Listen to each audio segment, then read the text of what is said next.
Hello, and welcome to our weekly LinkedIn Live leadership series, Voices of Leadership. Thank you for joining us today. I'm Kathy Eastwood, your host and CEO of E=Y. Each week, we explore the fascinating world of leadership, featuring voices from various generations, industries, locations, and backgrounds. A team's job is to deliver business results. The role of the leader is to empower, inspire, and enable the people in the team to deliver those results. And there's a repeatable formula to drive that success. The E3 Leadership Code: express plus engage plus execute, powered by emotional qualities. However, each leader's approach to applying the E3 Leadership Code is unique because there's no one way to show up, no one way to lead. And that's why we do these live sessions, to really help showcase these diverse voices of leadership. So we would love to make this interactive.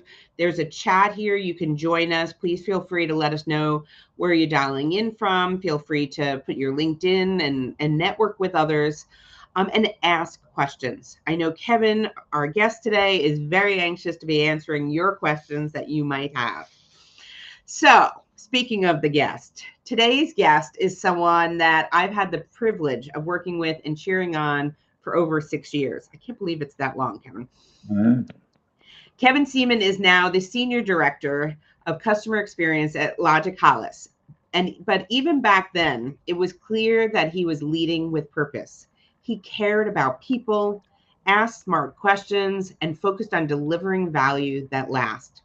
What I admire most is how he stayed true to the mindset, leading global teams, driving retention, and building real trust with customers in a world that often feels transactional. He brings clarity, empathy, and execution that we talk about in the E3 Leadership Code. And I'm so excited to share his story. Excuse me. So, Kevin, let me leave it there. And I want you to share with the audience your journey. How did you get here, and what pulled you into customer experience? Kathy, firstly, it's great to connect. Thank you for the kind words as well. I must owe you some money for those wonderful words. And yes, it will be good to talk about the time we spent together. But yes, um, hello to everyone out there listening in. Yeah, so I probably spent my first 10 to 15 years of my career circling around customer experience, either working directly in that space or working in areas that were indirectly, so in marketing, marcoms industries. I one of my favourite ever projects and roles was actually back in 2012 when the Olympics came to London, and I was lucky enough to be involved in a contract around delivering the sort of customer journey. So how do people get to the events and ensuring that the experience they got as they went to those events was something that they would go away and remember. And I think that playing a very small part in that.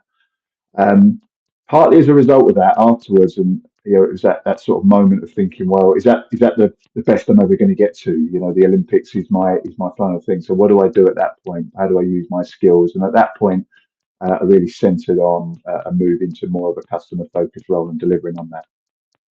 Then fast forward a couple of years, and obviously, as Kathy mentioned, we had the privilege and pleasure of working together for a while. And it was at that point that we both joined, and in my case, had been acquired into an organisation that was highly acquisitive, had acquired 5 or 6 organisations, all of whom bring in great people, but all of whom bring in perhaps different ways of working, different ways of engaging with customers, different processes, um, all of which was great. But what that meant was there was a lack of single consistent approach to working with our customers and partnering with our customers. And at that point, I'd moved from just a sort of largely UK focused role into one where we were focused across the customers globally. And at that point, really, since then, probably for the last 10 to 12 years, it's been in roles where it's either been around a direct customer success, customer experience roles, or around transformational roles to enable a better experience to customers. I love it. And Kevin, I'm just thinking about the audience out there, and we tend to have a diverse audience. When you talk about customer experience, what are the different elements that you're thinking about in the customer experience, and what's encompassed in that role? Yeah, it's a good question. I think it covers a whole facets from everything from that customer satisfaction, the old sitting down, um, the desk-bound guys, right through to those that are out in the field. And really, for me, it's about a methodology as much as it is a direct function or team. You know, organizations of size benefit from having customer success teams, and clearly customer success, customer experience has grown into its own function, its own known industry, and certainly in the SaaS space, a really important and successful function within a business. But as we scale it back into organizations of different sizes, it's about then having that culture and that methodology where different people at different times are engaging for the common purpose of providing their customer with the level of experience that they would expect, as opposed to what the business feels is acceptable. Okay. So for me, yes, it's about ensuring that everyone that has some level of direct or indirect touch as a customer has part of their time focused around what it is, how can they improve that, and then there's a commonality in that approach. Yeah, I love that definition. And, one of the things, obviously, you and I really started as we started working together, it was all around the customer. And I think it is about putting the customer first, right? Setting, they're the North Star, because if you don't have customers, you don't have a Yep, business. yep, agree. And so, something else that I also often talk about is there's the profit chain, where you need to focus on your people first, right? And when your people are excited and engaged, then your customers are excited and engaged, and that's how you drive business success. And I'm also all excuse me, find my words. I'm often looking at leadership is you're leading your people, but you're leading your customer. So do you find that comes up a lot, is the same way you have to lead your teams, you're leading your customers from getting them from point A to point B? Yes, 100%. I mean, yeah, the structuring teams, the alignment to customers, it has to be correct. There has to be a commonality of goal, and a shared sort of ethos or culture as to what we are looking to deliver and what we're looking to aspire to do.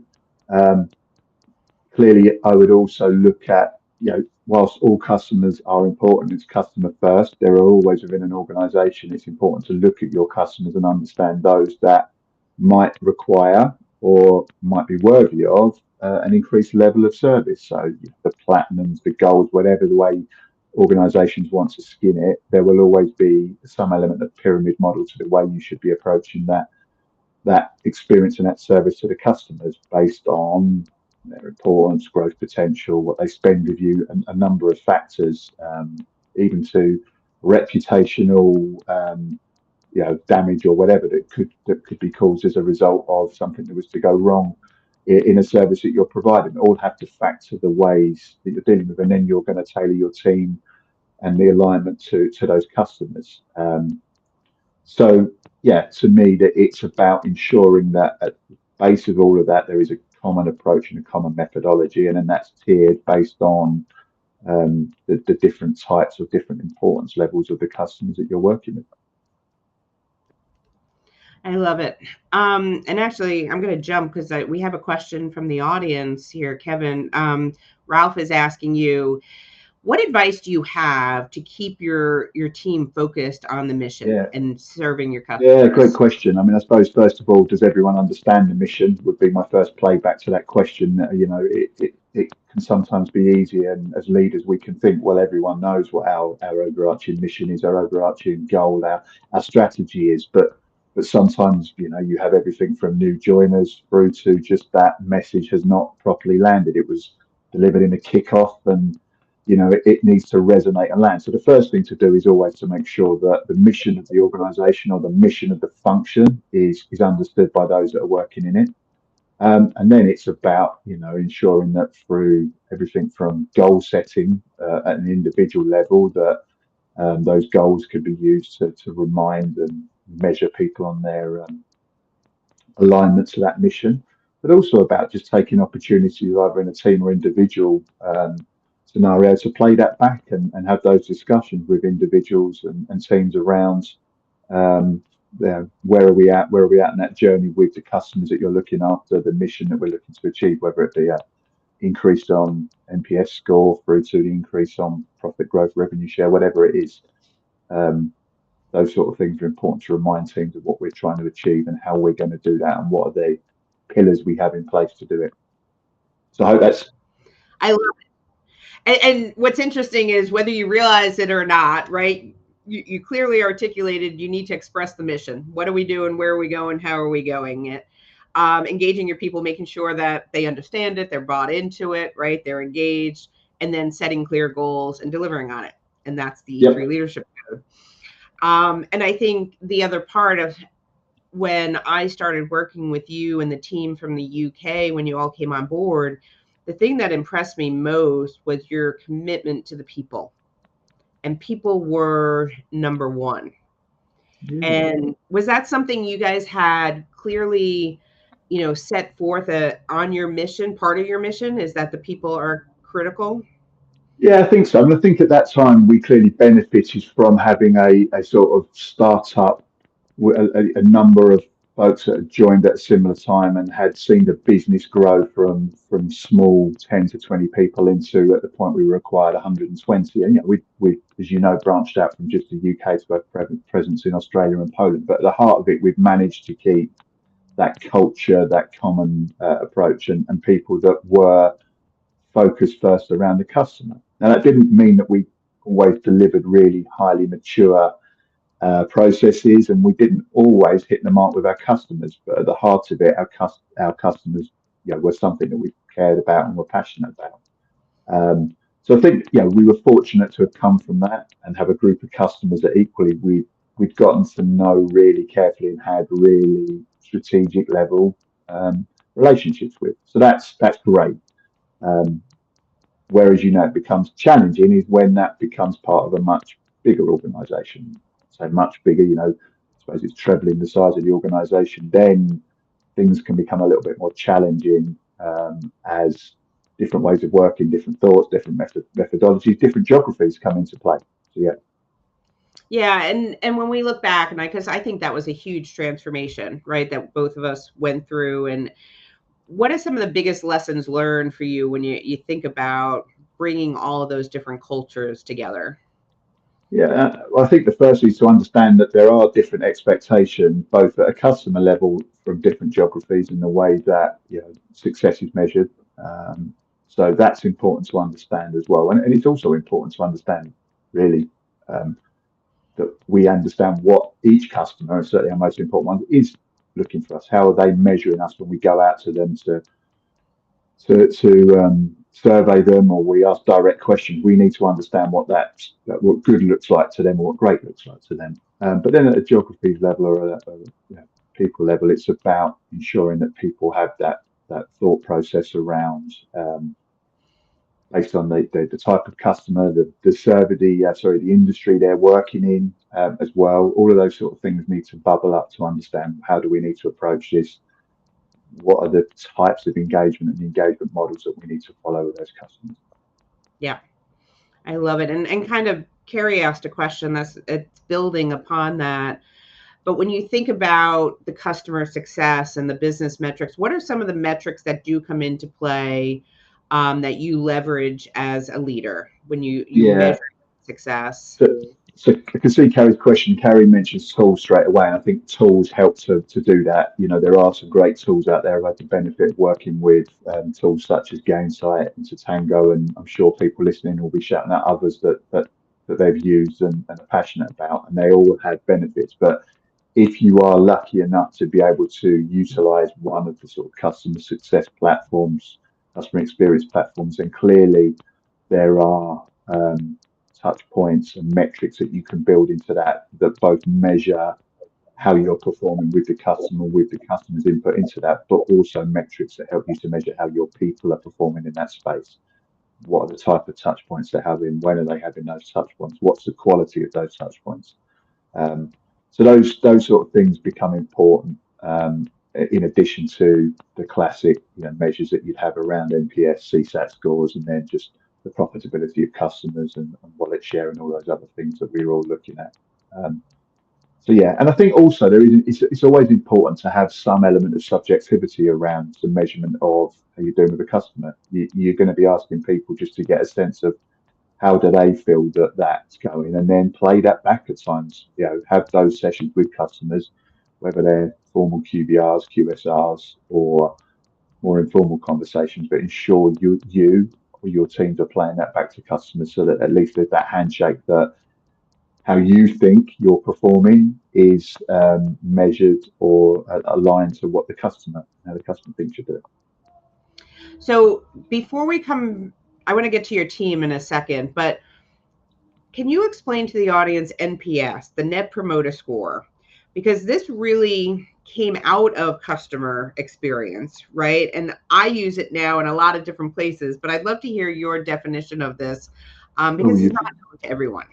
No, you've put me on the spot in terms of, but yeah, I mean, it's a metric that has increased and it's important. It's the classic one that we all see is how would you recommend this thing? And we all see it, and we go into supermarkets, we can go into anywhere now, and we see that, and it's really that question: would you step forward to recommend this service, solution, product, company to someone else? And as such, it gives a very clear indication and a score, not a percentage, around how you're performing. I think it's important personally, I think it is a metric that needs to be added along with a couple of others that you're looking at as well, to give you a real flavour for how you're performing. And clearly, again, I'm sure loads of people will be listening, the NPS score will differ depending on the type of industry that you're working in and what you're providing. But yeah, it's absolutely important to do that and deliver it in such a way. And what I always loved about I would also add, I was just going to say, coming back to geographies again, it's a learning of mine that different people in different geographies or more geographies will approach that question in different ways. So it's always important to measure it based on the geography you're in, because people will attack and look at surveys in different ways in those questions. But yeah, and what I love about it, and it's who's a promoter, who's a detractor, and then worrying about who's in the middle, because oftentimes it's the people that aren't saying anything that could have the greatest challenge. Well, you've hit a great point, actually, because I think it's even more those that aren't responding, those that are agnostic are ones that, it's easy for us to look at a survey or ask those questions and focus on the responses we've got and worry about those that are detractors, and we should do. But it's equally really important to understand if you've got an agnostic customer base that essentially aren't responding to surveys or touch points or calls to action in whatever way, that to me would almost be a bigger red flag than those that are surveyed. So if you get a response, you can implement techniques and strategies to turn detractors into positive engagers over time. There's all of the classic go to green service improvement plans. But for me, where I've worked before, it's more about, well, who's engaging? Are we getting an engagement? And if we're not, what do we need to do to look at those, especially if they are your key customers as designated. So again, coming back to the weight of all of the data points that you should be looking at. Yeah, and that's like the perfect transition, because what we've been doing at E equals Y is actually taking the NPS concept and moving it into a leadership endorsement score, right? So because that's what leadership is about. Will people recommend coming to work for you? Are they inspired to work for you? Would they follow you somewhere else? 100%. So when you think about leadership, because now you're leading both, how do you motivate your teams, and how do you get them excited about showing up to work, serving the customers? Customer success and customer experience can be in the middle of a lot in an organization. Yeah, and like anything, often the things that we remember are the things that are the challenges, the negative points. It's very difficult. It's very easy to forget when you've done something well, because naturally when you're dealing with customers, you're most of the time dealing with challenges, whether they be internal challenges. Your customers mentioned that delivery's not been made in time, or they're not getting a response, or there's some service metrics that are on the negative side. So we're doing that. So as a leader, it's important to, one, as I say, come back to that, making sure that those teams are working in alignment together, and that they've got sight of what does that North Star, what does good look like. but also, really trying to remind them of when there has been successes, and, reward and recognize those successes, whether they're at an individual level or a customer level, it's a project that's been delivered, or where we've turned something that was tracking red into, something more positive, a green state. I think it's really important to ensure that those things are called out within the team, but also clearly to any other part of the organisation that are touching on that team, so that there is that, shared success, there. Um, and that using key, touch points during the year to get together and make sure that we're taking the opportunity to feedback where are we seeing success and where are people doing things perhaps slightly differently. If it comes back to geographies again, sometimes they're virtual catch ups. Where are we seeing success in different ways of working, different engagement types? Yeah. So that, Yeah, and when you mentioned, hopefully you're on green and you're on track for a lot of things, but oftentimes there's things that are going off track. And there's a question in the chat about when you do go off track, right? And people aren't hitting the benchmarks.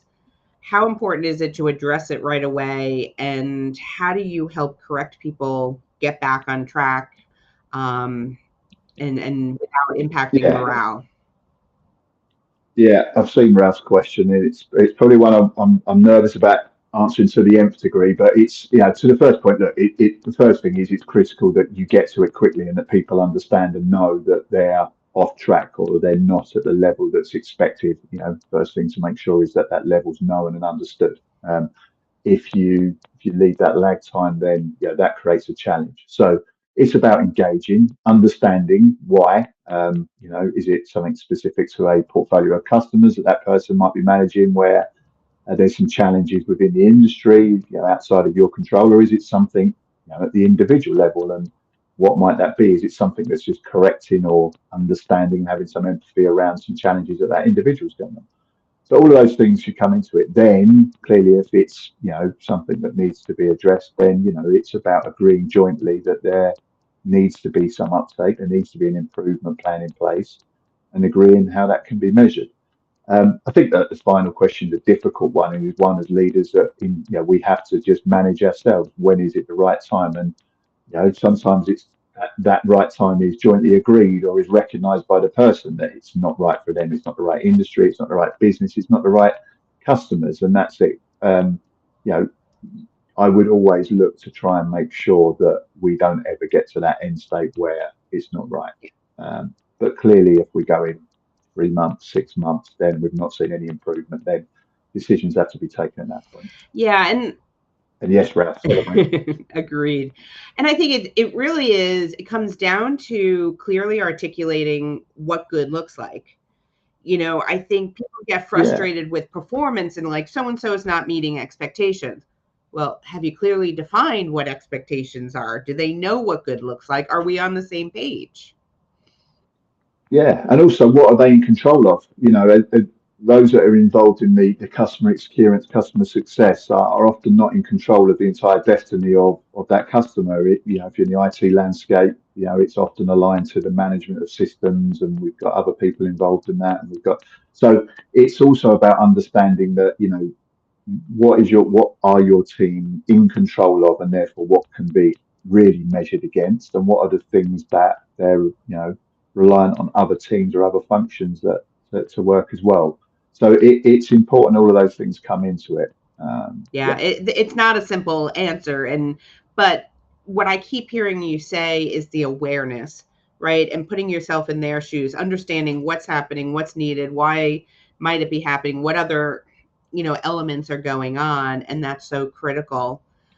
When we started the yeah, conversation today, you were talking about, working for the Olympics, the customer journey, all of the things that we've experienced in our lives really impact who we are and how we show up, today. When you think back to your experiences and leaders that you've worked with, who are some people, and we don't need names, that have shaped you, and what's really helped build and create your leadership style? yeah. Look, I won't name names, but I've been fortunate enough to work with a whole plethora of people throughout my career, directly or indirectly within organisations, and I feel like I've tried to take the best bits out, the best of them. Even some of the more challenging leaders I've had, you can still find parts of the ways of their working and their leadership style that you should take on. I've tried to take on. Um, for me, underline it all, the best as I sort of aged and gone through my career is leaders that are genuine. For me, having um, being clear around who you are and what you are, even if that leadership style or that ways of working is perhaps more on the autocratic side, then ensuring that you follow that through. For me, there's nothing worse than someone that comes across as being I'm the empathetic, I'm going to be the sort of laissez-faire kind leader, but then in the first interaction where there's something they veer from that path, then I think, so be genuine, be inspiring in whatever way that means. I think if you can find ways, and it's difficult, we all have our challenging days, but to inspire and show those that work for you and those in the organisation that you want to lead from the front, you're with them in the trenches at times as well. I think all those things come into it. So really, yeah, just taking the best bits from a whole bunch of people, including yourself, Kathy, that I've had the pleasure of working with. Thank you. I appreciate that. And the same with working with you. I mean, it, it really was when I was over in the UK working with you guys, it was just such a fantastic way to see a team, truly a team that was connected, Mm, cared about each other, inspired, motivated. And it taught me so much about when you can get it right, people will run through fire, right, for the mission and to make it yeah. happen. Yeah, yeah, agreed. And at that point, the leader was a friend, as you know, and had set up the business and really inspired that, that common purpose, and that carried on as we grew out into, initially Australia and even to Poland. So we grew out of what was really an office-based single area into multi geographies and managed to keep that common purpose and common ethos. And it was, yeah, it was a great time to be working in that and learned a lot from that. And then was able to take that forward as we sort of broadened out into different areas as well. So yeah, Yeah, and if you think about it, there was a tremendous amount of engagement, people, the emotional qualities, good vision, knowing and actually recreating it, right, with all the different cultures to come together, but then also laying in all of the data and the metrics, right? Because I think yeah, we started with gut feels, but then we realized that we needed some more substantial data to help prove the points. yeah, uh, absolutely. It was important that the data was brought into it. It was important that we grew up as a business. Essentially, it was the great feel of a startup and all of the things that you get from a startup, and that agility and that common sense of purpose. And then you move and think, wow, actually we've grown now, and these things that we've done perhaps a little bit ad hoc now need to be developed and made more mature. And at the same time, we need some different things to ensure that we are still being successful, other than the relatively small group of customers that we've got to deal with. So yeah, it was an exciting time to make sure we had all that in place. So I've got two more questions. One, how do you see the future of, in the industry and especially with customer experience? Do you see a lot of change coming or more of the same? Well, I think change is inevitable. We've got a generation or changes and expectations coming through. I think we've got technology is going to has to drive change. I've got two teenagers. Their expectations from technology, from products, from people is probably different and um, higher than mine, perhaps at the same age. So we're going to have to one understand the generational differences that are going to come into play, and two, how can we use technology? AI being the obvious one to drive um, touch points, communications, ways of working, but in doing so, not lose that personal touch that becomes really important. So yeah, I think it's an interesting time, it's an exciting time, and there's a lot of opportunity out there, and there's organisations at different maturity levels, different levels on that journey. But yeah, Yeah, and I think if I was with all of the comments you shared, I mean, all of them were brilliant. But one of them is putting yourself in your customers' journey, whether it's your team members, whether it's the external customers, is really putting yourself in their shoes and helping serve them on what's going to help them most. Is that a 100%.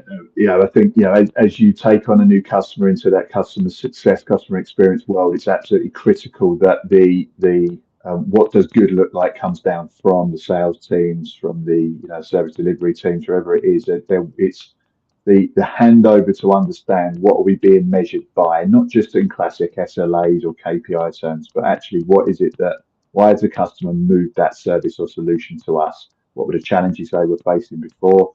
And therefore, what do we need to maintain and show as success? What is it from their product they're expecting? It's absolutely critical that you get that both at an operational level and at the business level from that customer to then understand, because without it, you're always going to miss in terms of how we're performing. So, last question. One piece of Go for it. advice that you wish you had a lot earlier in your career. Ooh, one piece of advice. That's a great question. I mean, I think push yourself, be confident to push yourself out of your comfort zone at times. I think is really important. I've sat here today with some assurity, but believe me, every day is something comes up, and embrace that. I suppose at times, arguably spent 10 or 15 years in a relative comfort zone, and have really enjoyed the last 10 or 15 years where that comfort zone has been challenged. So embrace it, because it's exciting when you feel a little bit unsure and nervous. I love that. And I've loved watching your career and the arc of it, of you getting out of your comfort zone and the success that you're driving, within the company and within the industry as a whole. So it's been very impressive. Thank you, Kathleen. It's been a great discussion. Really enjoyed it. Yeah, thanks so much, Kevin. I really appreciate it. Thank you, everyone who has joined us, asked questions. And if anyone is interested in learning more about how to build relationships and break down silos within their team, we're having a lunch and learn next Wednesday, May 20th, where we'll look at relationships maps and really building teaming and working together. So thank you all for joining us, and have a fantastic weekend.